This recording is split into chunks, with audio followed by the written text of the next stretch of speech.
नमस्कार दोस्तों, आज हम रीजनिंग का प्रैक्टिस सेट दूसरा देखेंगे। इसमें रीजनिंग के 20 इंपॉर्टेंट प्रश्न है। यदि आप railway, NTPC, RPF constable, SSC, GD की तैयारी कर रहे हो तो ये प्रैक्टिस सेट आपके लिए काफी इंपॉर्टेंट है, क्योंकि इस प्रैक्टिस सेट में जो प्रश्न दिए गए हैं इन्हीं टाइप के प्रश्न आपकी परीक्षाओं में पूछे जाएंगे। तो चलिए हम शुरू करते हैं प्रश्न 1 से। हमें पहला प्रश्न दिया है। प्रश्न कह रहा है कि नीचे दी गई श्रृंखला श्रेणी में अगली संख्या क्या आएगी। यानी हमें यहाँ पर एक श्रृंखला श्रेणी दी है, इसी में एक प्रश्नवाचक चिन्ह दिया है, यहाँ पर कौन सी संख्या आएगी यह हमें बताना है। ठीक है, तो देखिए जब भी हम श्रृंखला के प्रश्न को सोल्व करते हैं तो सबसे पहले हम संख्या को ध्यान से देखते हैं कि संख्या कैसे लिखी है, कि किसी का वर्ग लिखा है या फिर किसी का घन लिखा है या फिर सम संख्या लिखी है या फिर विषम संख्या लिखी है या फिर अभाज्य संख्या लिखी है। ये हम 5 पॉइंट देखते हैं। ठीक है, अगर इनमें भी कुछ भी समझ नहीं आता तो हमेशा याद रखना है, श्रृंखला में हमेशा अंतर करने पर प्रश्न सोल्व हो जाता है। ठीक है, तो सबसे पहले आपको क्या करना है, अंतर देखना है। जैसे यहाँ पर अगर हम अंतर देखेंगे तो यहाँ पर 7 के बाद क्या लिखा है, तो 7 के बाद यहाँ पर 8 लिखा है। यानी 7 में कितना प्लस करके लिखा है, तो यहाँ पर 1 प्लस करके लिखा है। ठीक है,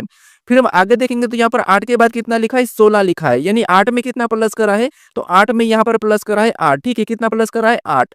फिर हम आगे देखेंगे तो यहाँ पर 16 के बाद कितना लिखा है, 43 लिखा है। यानी 16 में यहाँ पर कितना प्लस करके लिखा है, तो यहाँ पर 27 प्लस करके लिखा है। फिर हम आगे देखेंगे तो यहाँ पर 43 के बाद कितना लिखा है, 107। यानी यहाँ पर 43 में कितना प्लस करके लिखा है, तो यहाँ पर प्लस करा है 64। कितना प्लस करा है, 64 प्लस करा है। ठीक है, अब इसी पैटर्न को समझ के हम क्या करेंगे, अगली संख्या को बताएंगे। तो यहाँ पर पैटर्न को देखिए, सबसे पहले 1 प्लस 8 प्लस 27 प्लस 64 प्लस। अगर इस संख्या को हम ध्यान से देखते हैं तो आपको यहाँ पर दिखाई दे रही है संख्या किसी न किसी संख्या की घन दिखाई दे रही है। ठीक है, जैसे यहाँ पर 1 दिया तो 1 का घन तो क्या आपको पता है, 1 का घन 1 ही होता है। ठीक है, उसके बाद यहाँ पर 8, ये किसका घन है, तो ये 8 हमारा 2 का घन है। किसका घन है, 2 का घन है। फिर यहाँ पर 27 प्लस हुआ था, ये किसका घन है, तो ये हमारा 3 का घन है।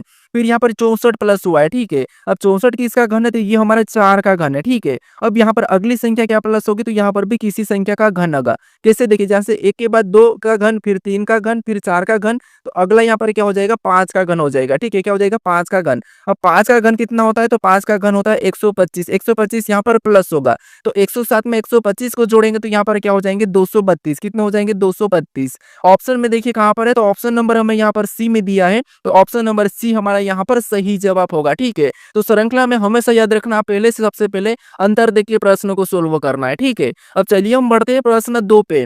अब दूसरे नंबर का प्रश्न दिया है। अब प्रश्न कह रहा है कि पहली संख्या का संबंध दूसरी संख्या से, उसी तरह तीसरी संख्या का संबंध बताइए। यानी यहाँ पर जिस प्रकार 37 का संबंध 1369 से है, उसी प्रकार 57 का संबंध हमें बताना है। ठीक है, तो ये हमारा नंबर एनोलॉजी का प्रश्न है। तो हमें सबसे पहले यहाँ पर ये पता करना है कि 37 से 1357 कैसे लिखा है, उसी प्रकार हम यहाँ पर 57 का बताएंगे। ठीक है, तो यहाँ पर देखिए सबसे पहले हम क्या करते हैं, छोटी संख्या से बड़ी संख्या लिखी हुई हो तो उस कंडीशन में हम क्या करते हैं, या तो वर्ग करके देखते हैं या फिर घन करके देखते हैं। ठीक है, तो यहाँ पर देखिए सबसे पहले अगर हम करेंगे तो यहाँ पर 37 का वर्ग आपको पता आने चाहिए। तो 37 का वर्ग कितना होता है, तो 37 का वर्ग होता है 1369, और 1369 इसका संबंध दिया है। तो उसी तरीके से हम क्या करेंगे, यहाँ पर 57 का बताएंगे। तो 57 का भी वर्ग करेंगे तो 57 का वर्ग आपको पता होना चाहिए कि कितना होता है। अगर याद नहीं तो आपको क्या करना है, यहाँ पर गुणा करके देख लेना, जैसे 57 गुणे 57 कर लेना। ठीक है, क्या करना है, 57 गुणे 57। तो 57 का वर्ग कितना होता है, तो यहाँ पर होता है 32 49। कितना होता है, 32 49। ठीक है, तो ऑप्शन में देखिए 32 49 कहाँ पर है, तो ऑप्शन नंबर हमें यहाँ पर सी में दिया है, तो ऑप्शन नंबर सी हमारा यहाँ पर सही जवाब होगा। बस आप यहाँ पर लॉजिक को समझिए, बस रीजनिंग में आपको लॉजिक पता होना चाहिए, लॉजिक याद होना चाहिए। अगर आप डेली प्रैक्टिस सेट देखते हो तो आपको हर प्रकार की लॉजिक देखने को मिलेगी और वो फटाफट से आपके दिमाग में आएगी। ठीक है, अब चलिए हम बढ़ते हैं प्रश्न 3 पे। अब तीसरे नंबर का प्रश्न दिया है। अब प्रश्न कह रहा है कि उस वेन आर्य का चयन करें जो निम्नलिखित वर्गों को सही ढंग से निरूपित करता है। यानी हमें यहाँ पर अक्षर दिया है, वाक्य दिया और शब्द दिया है, इनका वेन डायग्राम कैसा बनेगा ये प्रश्न पूछा है। ठीक है, अब देखिए जब भी हम वेन डायग्राम के प्रश्नों को सोल्व करते हैं तो सबसे पहले हम क्या करते हैं कि जो हमें शब्द दिए जाते हैं, जो वर्ग दिए जाते हैं, उनको ध्यान से देखते हैं कि उनका आपस में कोई संबंध है या नहीं है। आपको थोड़ा सा तो संबंध हमेशा दिखता ही है, लेकिन फिर भी हम क्या करते हैं, प्रश्न को 100% सोल्व करने के लिए क्या करते हैं, सही करने के लिए एक एक शब्द का डायग्राम बनाते हैं। जैसे सबसे पहले हम क्या करते हैं, किसी भी एक शब्द का डायग्राम बनाते हैं। ठीक है, तो यहाँ पर देखिए सबसे पहले हम क्या करते हैं, यहाँ पर अक्षर का डायग्राम बना लेते हैं। तो ये हमने क्या किया, अक्षर का डायग्राम बना लिया। ठीक है, उसके बाद फिर हम यहाँ पर क्या करेंगे, दूसरे शब्द का बनाएंगे, जो कि हमें यहाँ पर दिया है वाक्य। अब वाक्य का डायग्राम बनाने से पहले हमें ये देखना है कि जो पहले हमने अक्षर का डायग्राम बनाया कि उनका वाक्य से कोई संबंध है या नहीं है। तो आप कहोगे यहाँ पर जैसे जो अक्षर है ये क्या है, ये वाक्य के अंदर आता है, क्या आता है, वाक्य के अंदर आता है, इसलिए वाक्य का डायग्राम कैसा बनेगा, तो ये बाहर से बन जाएगा। ठीक, कैसा बनेगा, बाहर से। अब देखिए उसके बाद फिर हम यहाँ पर क्या करेंगे, तीसरे शब्द का बनाएंगे। अब तीसरा शब्द हमें यहाँ पर क्या दिया, तो हमें यहाँ पर दिया शब्द। अब शब्द का डायग्राम बनाने से भी पहले हमें ये देखना है कि जो पहले हमने अक्षर और वाक्य का डायग्राम बनाया है, क्या उनका शब्द से कोई संबंध है या नहीं है। तो आप कहोगे इनका वाक्य से भी संबंध है और अक्षर से भी संबंध है, क्योंकि शब्द भी एक अक्षर से बनता है और ये वाक्य और फिर उसके बाद वाक्य बनता है। तो इसलिए शब्द का डायग्राम कहाँ पे बनेगा, तो यहाँ पर इसके अंदर क्या हो जाएगा, एक अक्षर हो जाएगा। ठीक है, तो डायग्राम कैसा बनेगा, तो डायग्राम हमारा कुछ इस टाइप से बनेगा। ठीक है, तो ऑप्शन में देखेंगे तो ऑप्शन नंबर हमें यहाँ पर ए में दिया है, तो ऑप्शन नंबर ए हमारा यहाँ पर सही जवाब हो जाएगा। ठीक है, अब चलिए हम बढ़ते हैं प्रश्न 4 पे। अब 4 नंबर का प्रश्न दिया है। अब प्रश्न कह रहा है कि निम्नलिखित विकल्पों में से असंगत युग्म का चयन करें। यानी हमें यहाँ पर 4 विकल्प दिए हैं, इनमें से 3 किसी न किसी तरह के समान है, लेकिन एक अलग है, उसका ही हमें क्या करना है, यहाँ पर चयन करना है। तो हमें यहाँ पर लेटर और संख्या दी है। ठीक है, इसका क्या करना है, हमें यहाँ पर आपस में रिलेशन देके 3 को अलग करना है और एक को बताना है। ठीक है, एक असंगत होगा। तो यहाँ पर देखिए हमें यहाँ पर क्या दिया, लेटर दिया और यहाँ पर संख्या दी। यहाँ पर लेटर दिया, यहाँ पर संख्या दी, तो इनका आमने सामने का हम संबंध पता करने की कोशिश करते हैं। ठीक है, जिससे यहाँ पर देखेंगे सी एबीसीडी में कितने नंबर पे आता है, तो एबीसीडी में 3 नंबर पे आता है और यहाँ पर 3 लिखा है। फिर यहाँ पर ए दिया और ए एबीसीडी में कितने नंबर पे, 1 नंबर पे आता है और 1 लिखा है। टी हमारे एबीसीडी में कितने नंबर पे, 20 नंबर पे आता है और यहाँ पर 20 लिखा है। यानी आपको यहाँ पर पैटर्न पता चला होगा। ठीक है, अब नीचे देखते हैं। ऑप्शन बी में देखेंगे तो डी हमारा एबीसीडी में 4 नंबर पे आता है और यहाँ पर 4 लिखा है। ओ हमारा 15 नंबर पे आता है और यहाँ पर 15 लिखा है। जी 7 नंबर पे आता है, यहाँ पर 7 लिखा है। यानी दोनों ऑप्शन हमारे एक जैसे मिल चुके हैं। अब हमें इन दोनों में से देखना है। अब हम ऑप्शन सी में देखेंगे तो एफ हमारा कितने नंबर, 6 नंबर पे आता है, यहाँ पर 6 लिखा है। ओ हमारा 15 नंबर पे आता है, 15 लिखा है। 124 नंबर पे आता है, यहाँ पर 24 लिखा है। यानी यहाँ पर तीनों की तीनों जो विकल्प सेम मिल चुके हैं, इसका मतलब ये कि ये असंगत होगा। ठीक है, फिर भी इसको चेक करते हैं। जैसे सी 3 नंबर पे आता है, यहाँ पर 3 लिखा है। ओ 15 नंबर पे आता है, यहाँ पर 15 लिखा है। डब्ल्यू 23 नंबर पे आता है, यहाँ पर क्या लिखा है, 24 लिखा है। यहाँ पर ध्यान देना, यहाँ पर इसने गलती करा है। ठीक है, ये हमारा क्या है, इन तीनों से अलग है, ये क्या है, असंगत है। तो ऑप्शन नंबर हमारा कौन सा वाला, डी वाला असंगत है। बाकी ये तीनों क्या है, तो ये तीनों हमारे एक जैसे है। ठीक है, तो ऑप्शन नंबर डी हमारा यहाँ पर सही जवाब होगा। अब चलिए हम बढ़ते हैं प्रश्न 5 पे। अब 5 नंबर का प्रश्न दिया है। अब प्रश्न कह रहा है कि किसी कोड भाषा में प्रोटेक्ट को QSPYFDU कहा गया, तो उसी तरह एलिफेंट को क्या कहा जाएगा, ये प्रश्न हमें पूछा है। ठीक है, तो ये हमारा कोडिंग डिकोडिंग का प्रश्न है। अब देखिए कोडिंग डिकोडिंग में हमें यहाँ पर इस लेटर का कोड लेटर ही दिया है, तो हम क्या करेंगे, अल्फाबेट में माइनस प्लस करके देख लेंगे। ठीक है, और एक एक लेटर को देखना है। क्या करते हैं, कुछ लेटर को देखते हैं और आगे बढ़ जाते हैं ऑप्शन लगा के। ऐसा नहीं करना, आपको पूरा चेक करना है। यहाँ पर मैं आपको बताऊंगा कि आपकी कहाँ गलती होती है। जैसे यहाँ पर देखिए, जैसे यहाँ पर पी दिया है पहला लेटर और यहाँ पर पहला लेटर क्या लिखा है, क्यू लिखा है। ध्यान से देखिए, यहाँ पर पी दिया है और यहाँ पर पहला लेटर क्यू, मतलब यहाँ पर +1 करा है। फिर हम देखेंगे तो यहाँ पर आर के बाद क्या लिखा है, तो यहाँ पर एस लिखा है, मतलब यहाँ पर भी +1। फिर ओ के बाद यहाँ पर क्या लिखा है, पी लिखा है, मतलब यहाँ पर भी +1। लेकिन यहाँ पर देखिए टी के बाद क्या लिखा है, तो यहाँ पर टी के बाद लिखा है वाई। क्या लिखा है, वाई। मतलब इसमें क्या करा, तो यहाँ पर टी के बाद वाई, मतलब यहाँ पर +5 हुआ है। कितना, तो यहाँ पर 5 जोड़ा है। ठीक है, फिर देखिए यहाँ पर ई से देखेंगे तो ई के बाद यहाँ पर एफ, मतलब यहाँ पर वापस से एक को प्लस करा है। फिर सी के बाद यहाँ पर डी, तो यहाँ पर भी एक को प्लस करा है। फिर यहाँ पर देखिए टी के बाद यू, मतलब यहाँ पर भी एक को प्लस करा है, लेकिन बीच वाले लेटर में 5 प्लस करा है। तो हम भी यहाँ पर क्या करेंगे, बीच वाले लेटर में 5 प्लस कर लेंगे। ठीक है, तो यहाँ पर देखिए ई में 1 प्लस करेंगे तो कितना होगा, तो यहाँ पर एफ होगा। उसके बाद एल में 1 प्लस करेंगे तो यहाँ पर क्या हो जाएगा, एम हो जाएगा। फिर यहाँ पर ई में वापस 1 प्लस करेंगे तो यहाँ पर एफ होगा। ठीक है, ये हमारा बीच वाला है, तो बीच में हमें क्या करना है, यहाँ पर हमें 5 प्लस करना है। ठीक है, तो पी में 5 प्लस करेंगे तो यहाँ पर क्या हो जाएगा, यू हो जाएगा। फिर देखिए यहाँ पर वापस से एस में 1 प्लस करेंगे तो यहाँ पर आई होगा। ए में 1 प्लस करेंगे तो यहाँ पर बी होगा और यहाँ पर एन में 1 प्लस करेंगे तो यहाँ पर ओ होगा। ये हमें ऑप्शन में देखना है। ठीक है, तो ऑप्शन में देखिए यहाँ पर FMFUIBO, तो ऑप्शन नंबर हमें यहाँ पर डी में दिया है, तो ऑप्शन नंबर डी हमारा यहाँ पर सही जवाब होगा। ठीक है, तो इसीलिए आपको पूरे लेटर चेक करना है सबसे पहले तो। ठीक है, क्योंकि आप क्या करते हैं, आप तो यहाँ पर दिखाई दे रहा हो कि यहाँ पर +1 हो रहा था, तो आप +1 आने यहाँ पर चेक करके ऑप्शन पहला ही लगा के बढ़ जाते, लेकिन आपका प्रश्न फिर गलत हो जाता है। ठीक है, अब चलिए हम बढ़ते हैं प्रश्न 6 पे। अब 6 नंबर का प्रश्न दिया है। अब प्रश्न कह रहा है कि उस विकल्प का चयन करें जो प्रश्न चिन्ह के स्थान को प्रतिस्थापित करेगा। यानी हमें यहाँ पर एक प्रश्नवाचक चिन्ह दिया है, यहाँ पर कौन सा लेटर आएगा यह हमें बताना है, ठीक है। तो ये हमारा कौन सा प्रश्न है, ये हमारा मिसिंग अक्षर का प्रश्न यानी कि मिसिंग नंबर वाला, ठीक है, लुप्त संख्या लुप्त पद वाला। अब देखिए यहाँ पर हमें क्या दिया, एक प्रश्नवाचक चिन्ह दिया, यहाँ पर हमें कौन सा लेटर होगा ये हमें बताना है। तो हम क्या करेंगे, या तो इन लेटर को सबसे पहले चेक करेंगे, इन दो लेटर को कैसे लिखा, या इधर हम इन लेटर को भी चेक कर सकते हैं, ठीक है। इनको कैसे चेक करेंगे, तो या तो इन दोनों को कुछ करके यहाँ पर एम लिखा होगा, इनको भी सेम तरीके से यहाँ पर वी लिखा होगा, या फिर हम इधर से भी देख सकते हैं, ठीक है। तो यहाँ पर सबसे पहले क्या करते हैं, हम यहाँ पर एम को चेक कर लेते हैं, उसके बाद फिर हम यहाँ पर वी को चेक करेंगे, ठीक है। सेम तरीके से यहाँ पर याद रखना, एक ही तरीके से दोनों लेटर को चेक करना है। तो यहाँ पे देखिए सबसे पहले हम देखेंगे तो ई हमारा कितने नंबर पे, 5 नंबर पे आता है। एच कितने नंबर पे, 8 नंबर पे आता है। यहाँ पर क्या लिखा है, एम। अगर इसको हम प्लस करते तो यहाँ पर इनका योग कितना हो जाएगा, 13 हो जाएगा। कितना हो जाएगा, 13। और 13 नंबर पे आपको पता है एबीसीडी में क्या आता है, एम आता है, और यहाँ पर एम लिखा है। इसी तरीके से हम दूसरे ऑप्शन यहाँ पर दूसरे पैटर्न में देखेंगे तो डी हमारा कितने नंबर पे, 4 नंबर पे आता है, और आर हमारा कितने नंबर पे, 18 नंबर पे आता है। इनको भी सेम तरीके से जोड़ देंगे तो कितने हो जाएंगे, 22 हो जाएंगे। कितने हो जाएंगे, 22 हो जाएंगे। और आपको पता है 22 नंबर पे एबीसीडी में क्या आता है, वी आता है, और यहाँ पर वी लिखा है। इसी तरीके से हम क्या करेंगे, यहाँ पर संख्या को, लेटर को बताएंगे, ठीक है। तो टी हमारे एबीसीडी में कितने नंबर पे, 20 नंबर पे, एफ हमारा 26 नंबर पे। हम क्या करेंगे, सेम तरीके से इनको भी प्लस कर लेंगे। तो 20 और 6 कितने होते हैं, 26 होते हैं, ठीक है। तो 26 नंबर पे कौन सा लेटर आता है ये आपको यहाँ पर बताना है। तो आप कहोगे जेड हमारा यहाँ पर 26 नंबर पे आता है। तो ऑप्शन में देखिए जेड कहाँ पर है, तो ऑप्शन नंबर हमें यहाँ पर ए में दिया है, तो ऑप्शन नंबर ए हमारा यहाँ पर सही जवाब हो जाएगा, ठीक है। अब चलिए हम बढ़ते हैं प्रश्न 7 पे। अब 7 नंबर का प्रश्न दिया है। अब प्रश्न कह रहा है कि दिए गए पासे को बंद करने पर कौन सा घन बन सकता है। यानी हमें यहाँ पर एक खुला पासा दिया है, इसको बंद करने पर कौन सा पासा बन सकता है ये हमें बताना है, ठीक है। तो यहाँ पर देखिए सबसे पहले हम क्या करते हैं, खुले पासे को बंद करते हैं तो सबसे पहले हम क्या करते हैं, उन खुले पासों में विपरीत पता करते हैं, ठीक है। जिससे यहाँ पर अगर हम विपरीत देखेंगे तो यहाँ पर एक छोड़ के एम का पी होगा, और इधर एन का क्या हो जाएगा, ओ हो जाएगा, और यहाँ पर क्यू का क्या हो जाएगा, तो आपको यहाँ पर क्यू का आर हो जाएगा, ठीक है। क्या हो जाएगा, क्यू का आर। ये एक दूसरे के विपरीत है, ठीक है। देखिए यहाँ पर हम लिख लेते हैं, जैसे एम का विपरीत क्या है, तो एम का विपरीत है पी, ठीक है। क्या है, पी।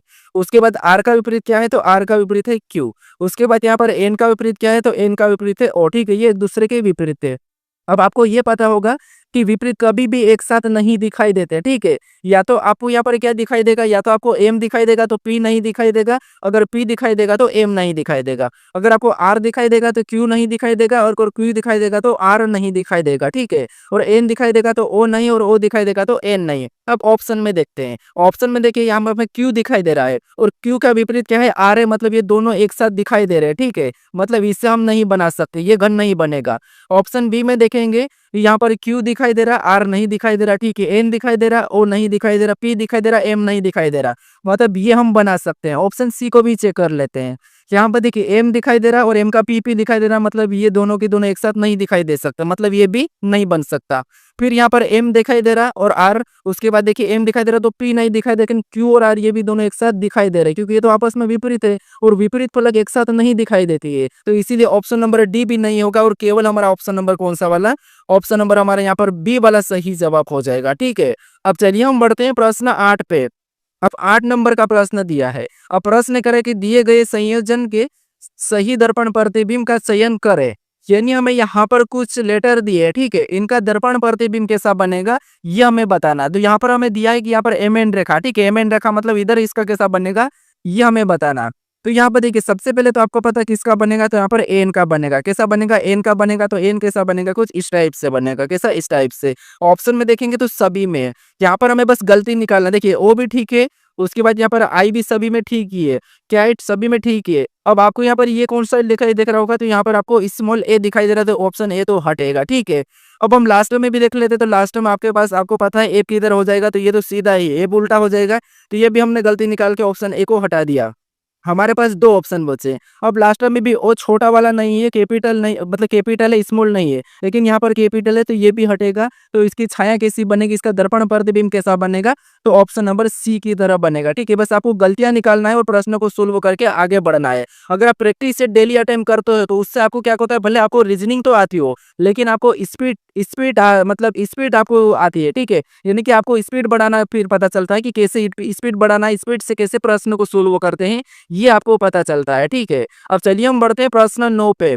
अब 9 नंबर का प्रश्न दिया है। अब प्रश्न कह रहा है कि निम्नलिखित श्रृंखला को कौन सा विकल्प पूर्ण करेगा? यानी हमें यहाँ पर एक अक्षर की श्रृंखला श्रेणी दी है, इसको कौन सा विकल्प पूर्ण करेगा, ये हमें प्रश्न पूछा है। अब इस टाइप के प्रश्न को हम कैसे सोल्व करते हैं? सबसे पहले हम देखते हैं कि कितने लेटर है, ये गिनते हैं, वो भी हम रिक्त स्थान सहित, ठीक है। गिनने के बाद हम क्या करते हैं, उनको टुकड़ों में बांटते हैं, अलग अलग खंड कर देते हैं। लेकिन ऐसा नहीं, मैं क्या करता हूँ, सबसे पहले आपको मैं बताया था कि किस लेटर के बाद कौन सा रिक्त स्थान है, उस रिक्त स्थान से पहले कौन सा लेटर है, हम ये देख लेते हैं।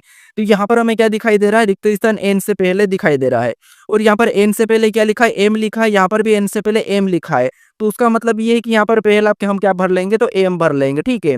उसके बाद देखेंगे एन के बाद लेटर है, कौन सा, एन के बाद रिक्त स्थान है। यहाँ पर एन के बाद देखेंगे तो डब्ल्यू दिखाई दे रहा, तो यहाँ पर भी हम क्या करेंगे, डब्ल्यू को भर लेंगे, ठीक है। अब कहाँ से रिपीट हो रहा, तो रिपीट हमारा यहाँ से हो रहा, तो हम क्या करेंगे, जोड़ा बना लेंगे। तो एम एन डब्ल्यू, यहाँ पर भी एम एन डब्ल्यू, ये भी रिपीट हो गया, एम एन डब्ल्यू, ठीक है। तो ये भी कट गया, एम एन डब्ल्यू। अब जोड़े हमारे ऑटोमेटिक बन गए, ठीक है। तो हमने कौन कौन से लेटर को भरा, तो हमने सबसे पहले एम को भरा, फिर हमने डब्ल्यू को भरा, फिर वापस से हमने डब्ल्यू को भरा, फिर हमने एन को भरा। तो ये हमें ऑप्शन में देखना है, ठीक है। एम डब्ल्यू डब्ल्यू एन हम ऑप्शन में देखेंगे तो हमें ऑप्शन नंबर बी में दिया है, तो ऑप्शन नंबर बी हमारा यहाँ पर सही जवाब होगा, ठीक है। अब चलिए हम बढ़ते हैं प्रश्न 10 पे। अब 10 नंबर का प्रश्न दिया है। अब प्रश्न कह रहा है कि ए का अर्थ माइनस तथा बी का अर्थ भागित और सी का अर्थ गुणा और डी का अर्थ प्लस हो तो समीकरण का मान क्या होगा, ये प्रश्न हमें पूछा है, ठीक है। तो ये हमारा कौन सा प्रश्न है, ये हमारा मैथमेटिकल ऑपरेशन का प्रश्न है, यानी कि गणितीय संक्रिया, ठीक है। अब देखिए यहाँ पर हमें कहा गया कि ए का अर्थ क्या है, माइनस से, और बी का अर्थ भागित है, और सी का अर्थ गुणा है, और डी का अर्थ प्लस है। तो इनके स्थान पर हमें क्या करना है, इन चिन्हों को रख के इस समीकरण को बोर्ड मासूल पे सोल्व करना है। भले ही प्रश्न आसान है, बस इसमें थोड़ा सा समय लग जाता है, ठीक है। अब देखिए सबसे पहले क्या है, 8 है, उसके बाद लेटर हमें कौन सा, ए दिया है। और यहाँ पर ए का अर्थ क्या कहा, माइनस का, तो यहाँ पर हम माइनस का चिन्ह लगा के अगली संख्या 80 को लिख लेंगे, ठीक है। उसके बाद लेटर बी दिया है, और बी का अर्थ यहाँ पर क्या कहा, भागित का, तो यहाँ पर हम क्या करेंगे, भागित का चिन्ह लगा के अगली संख्या हम 16 लिख लेंगे, ठीक है।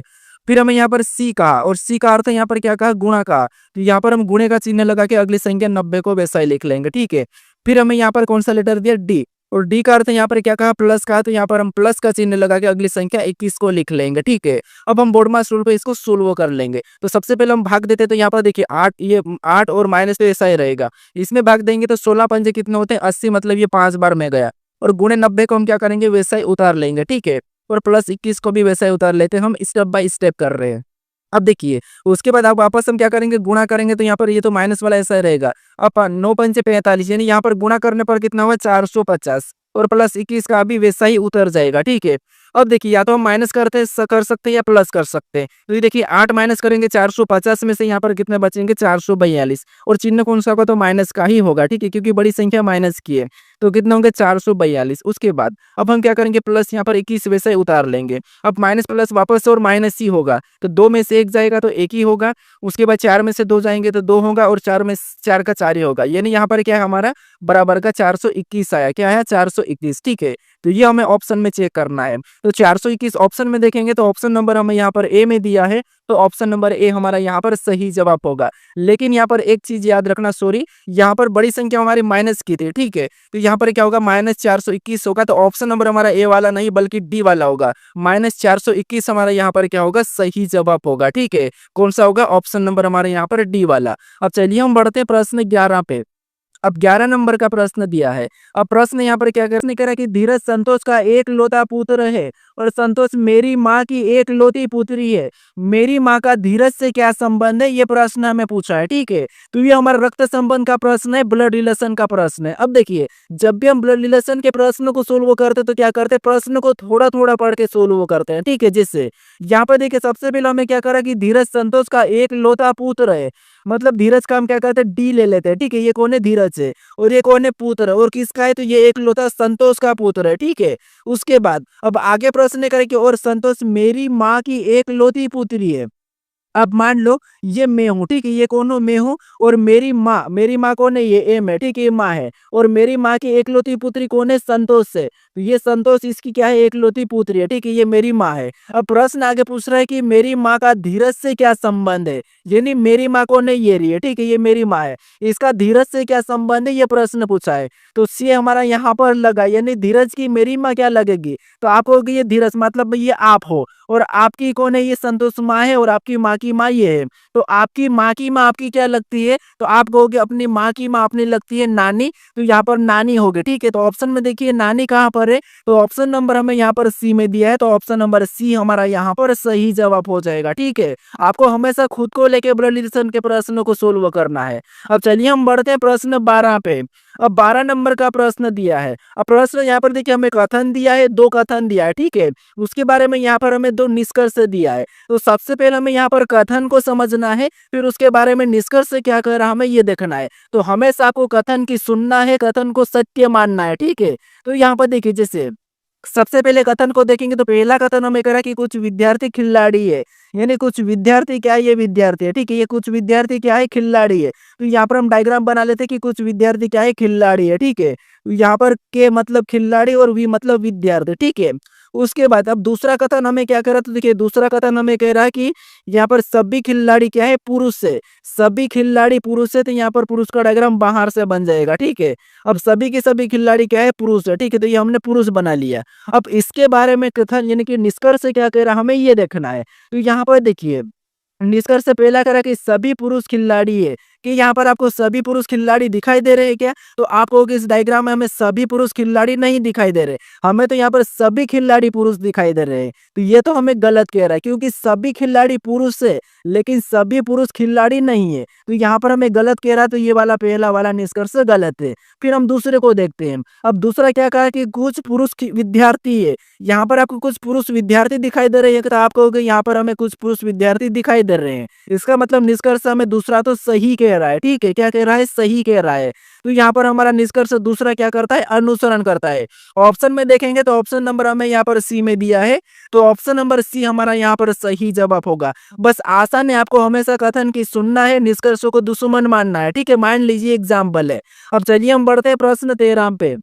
अब 13 नंबर का प्रश्न दिया है। अब प्रश्न कह रहा है कि एक कूट भाषा में रेलवे को HYQNCYA कूट किया गया है, तो स्टेशन का कूट क्या होगा? ये प्रश्न हमें पूछा है, ठीक है? तो ये हमारा कौन सा है? कोडिंग डिकोडिंग का प्रश्न है। अब कोडिंग डिकोडिंग के प्रश्न में आपको पता है यहाँ पर देखिए लेटर का कोड लेटर ही दिया है, तो हम क्या करेंगे यहाँ पर अल्फाबेट में माइनस प्लस करके देख लेंगे, उसका विपरीत लेटर बता लेंगे, ठीक है? तो यहाँ पर थोड़ा सा लॉजिक को समझना, क्योंकि आप क्या करते हैं लॉजिक आपको पता ही नहीं चलती है और आप प्रश्न में टाइम लगा देते हो और प्रश्न को छोड़ के आ जाते हो, ठीक है? तो ये ध्यान रखना थोड़ा सा, आपको क्या करना है प्रैक्टिस सेट जब भी आप प्रैक्टिस सेट लगाते हो तो लॉजिक को याद करते हुए चलना कि कौन कौन सी लॉजिक लगती है। रीजनिंग को आसान बनाने के लिए बस सिर्फ एक ही तरीका है, बस आपको लॉजिक फटाफट से आपके दिमाग से निकलना चाहिए। तो यहाँ पर देखेंगे एक एक लेटर को, तो जैसे देखिए आर से क्या लिखा है? एच लिखा है। आर 18 पे, एच कितने 8 नंबर पे, मतलब यहाँ पर -10 कर रहा है, ठीक है? फिर देखिए ए हमारा 1 नंबर पे, वाई हमारा 25, मतलब यहाँ पर माइनस की बात करते हैं तो यहाँ पर माइनस हमारा 2 कर रखा, ठीक है?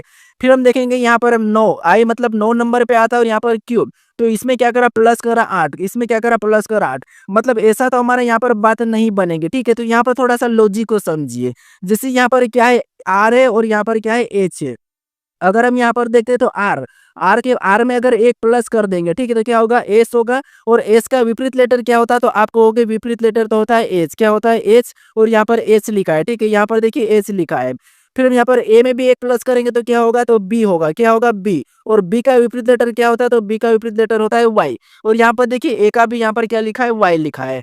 फिर यहाँ पर देखिए आई, और आई में एक जोड़ेंगे तो क्या होगा? जे हो जाएगा, और जे का विपरीत क्या लेटर क्या होता है? तो आप कहोगे जे का विपरीत लेटर होता है क्यू। क्या होता है? क्यू, और यहाँ पर देखिए क्यू भी लिखा है। फिर यहाँ पर देखिए एल, और एल में एक जोड़ेंगे तो क्या होगा? तो एम होगा। क्या होगा? एम, और एम का विपरीत लेटर क्या होता है? तो एम का विपरीत लेटर होता है एन, और यहाँ पर देखिए एन भी लिखा है।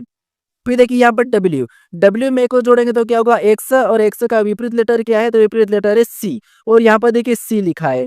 फिर यहाँ पर देखेंगे ए में एक जोड़ेंगे तो क्या होगा? बी, और बी का विपरीत लेटर आपको पता है वाई है, और यहाँ पर देखिए वाई भी लिखा है। फिर यहाँ पर वाई, वाई में एक क्या करेंगे हम? प्लस करेंगे तो क्या होगा? जेड, और जेड का विपरीत लेटर क्या है? ए है, और यहाँ पर देखिए ए बी लिखा है। मतलब जो हमने यहाँ पर विपरीत निकाला वही की वही यहाँ पर निकला है, ठीक है। तो आपको यहाँ पर लॉजिक पता चल रहा होगी, प्लस करके उसका क्या करना है, विपरीत करना है।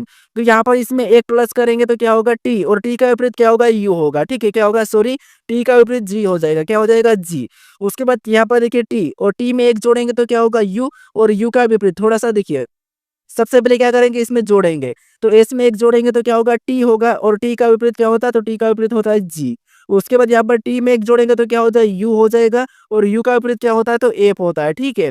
उसके बाद यहाँ पर ए में एक जोड़ेंगे तो क्या होगा, बी होगा, और बी का विपरीत लेटर क्या है, तो वो है वाई है, ठीक है, वाई है। तो यहाँ पर ऑप्शन में देखेंगे तो ऑप्शन ए नहीं होगा, ऑप्शन बी तो नहीं हो सकता। फिर यहाँ पर देखिए टी, और टी में एक जोड़ेंगे तो क्या होगा, यू, और यू का विपरीत लेटर क्या है, तो आपको होगा एफ। एफ यहाँ पर देखेंगे तो दोनों में है। उसके बाद यहाँ पर आई, आई में एक जोड़ेंगे तो क्या होगा, जे, और जे का विपरीत लेटर क्या है, क्यू है, ठीक है। ऑप्शन में यहाँ पर हमारा जी आ चुका है, तो ऑप्शन डी नहीं होगा। ऑप्शन हमारे यहाँ पर कौन सा वाला, सी वाला सही जवाब होगा, ठीक है। कौन सा, ऑप्शन नंबर सी। चाहो तो आप इससे पूरा भी चेक करके देख लीजिए। अब चलिए हम बढ़ते हैं प्रश्न 14 पे। अब 14 नंबर का प्रश्न दिया है। अब प्रश्न करें कि निरंतर 300 वर्षों में महीने की 31 तारीख कितनी बार आएगी, यानी लगातार 300 वर्षों में महीने की 31 तारीख कितनी बार आएगी, यह हमें प्रश्न पूछा है, ठीक है। तो यहाँ पर देखिए हमें क्या करना है, 300 वर्षों में कितनी बार 31 तारीख आएगी ये बताना है। तो सबसे पहले आपको एक वर्ष का पता करना है। अब एक वर्ष का तो आपको पता है कि एक साल में 12 महीने होते हैं, और 12 महीने में अगर 31 तारीख की बात करते तो एक छोड़ के एक महीना होता है। जैसे जनवरी अगर 31 का हो तो फरवरी 28 या 29 का होता है, फिर मार्च 31 तो मई 30 का, एक छोड़ के एक आता है, इसका मतलब 12 का आधा 6, और एक आपको पता है जुलाई अगस्त ये लगातार 31 के आ जाते हैं। इसीलिए एक साल में 31 तारीख कितनी बार आती है, तो आप कहोगे 7 बार आती है। कितने बार आती है, 7 बार आती है। 300 वर्ष का पूछा तो हम क्या करते हैं, यहाँ पर गुणा कर लेते हैं। क्या करते हैं, गुणा कर लेते हो। 7 तिरिया का आता होता है 21 होता है, तो मतलब कितने, 300 वर्षों में 31 तारीख कितनी बार आएगी, तो 2100 बार आएगी। ऑप्शन में देखिए तो ऑप्शन नंबर हमें यहाँ पर देखिए सी में दिया है, तो ऑप्शन नंबर सी हमारा यहाँ पर सही जवाब होगा, ठीक है। अब चलिए हम बढ़ते हैं प्रश्न 15 पे। अब 15 नंबर का प्रश्न दिया है। अब प्रश्न करे कि दी गई अक्षर श्रृंखला में प्रश्न चिन्ह का स्थान ज्ञात कीजिए। यानी हमें यहाँ पर अक्षर समूह की एक श्रृंखला श्रेणी दी है, इसी में प्रश्नवाचक चिन्ह दिया है। यहाँ पर कौन से अक्षर समूह आएंगे यह हमें बताना है, ठीक है। तो देखिए अक्षर वाली श्रृंखला श्रेणी को जब भी सोल्व करना है तो आपको एक एक लेटर को देखते हुए चलना है, या फिर आपको क्या करना है, इनकी सीरियल वाइज पता करना है। ये भी अल्फाबेट में ही कुछ माइनस प्लस होगा, ठीक है। तो देखिए जैसे यहाँ पर अगर देखेंगे हम एन से, यहाँ पर क्या लिखा है, एस लिखा है, मतलब एन हमारा 14 नंबर पे आता है, एस हमारा 19 नंबर पे आता है। तो 14 से 19 मतलब यहाँ पर कितना प्लस हो रहा है, तो आपको हो गया 5 प्लस। फिर यहाँ पर देखेंगे एस से क्या लिखा है, एक से लिखा है, मतलब यहाँ पर 100 हमारा 24 नंबर पे आता है, ये 19, तो 19 से 24 मतलब यहाँ पर भी क्या हुआ, तो प्लस 5 हुआ है। फिर 100 से यहाँ पर सी लिखा है, तो यहाँ पर देखिए 100 24 और 3 नंबर, तो यहाँ पर भी क्या होता है, यहाँ पर भी 5 प्लस हुआ है। तो अगला लेटर बताने के लिए हम यहाँ पर क्या करेंगे, 5 प्लस कर लेंगे। तो सी 3 नंबर 5 प्लस करेंगे तो यहाँ पर क्या हो जाएगा, एच हो जाएगा। ऑप्शन देखेंगे तो डी नहीं होगा और ए नहीं होगा, ठीक है। अब हम दूसरे लेटर को देखते हैं। दूसरे लेटर में से एम, एम से यहाँ पर एस लिखा है, मतलब एम 13 नंबर पे और ये एस 19 नंबर पे, मतलब यहाँ पर प्लस 6 हुआ है। फिर एस से यहाँ पर वाई लिखा है, तो यहाँ पर भी क्या हुआ, तो यहाँ पर भी प्लस 6। वाई से यहाँ पर ई लिखा है, तो यहाँ पर भी क्या हुआ, प्लस 6, ठीक है। तो आगे वाला बताने के लिए हम यहाँ पर क्या करेंगे, प्लस 6 कर लेंगे। तो ई 5 नंबर पे 6 जोड़ेंगे तो 11 होगा, मतलब यहाँ पर क्या होगा, के होगा। ऑप्शन में देखेंगे तो बी नहीं होगा, ऑप्शन नंबर हमारा सी वाला सही होगा, ठीक है। पूरा भी चेक करने की जरूरत नहीं है, चाहो तो आप चेक कर लीजिए, वही होगा। अब चलिए हम बढ़ते हैं प्रश्न 16 पे। अब 16 नंबर का प्रश्न दिया है।